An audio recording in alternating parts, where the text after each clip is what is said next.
It is important to get familiar with the changes that takes place with the cursor as you move the cursor around in the workspace. Each change with the cursor is associated with a context that defines specific actions that you can carry out. For example, when you move the cursor to the edge of a selection, you can drag that selection.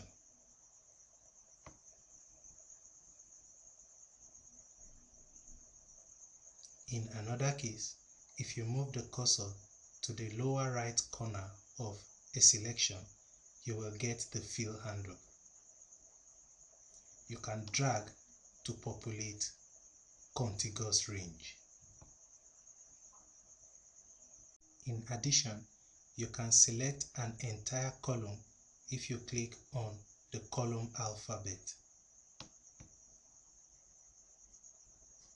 Likewise, you can select an entire row if you click on the row number.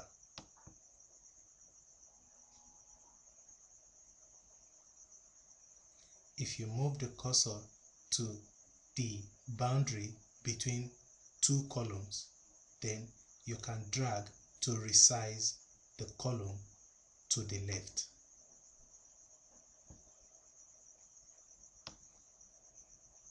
There is a similar effect for rows. You can also auto-fit row height and column width to content if you double-click on boundaries.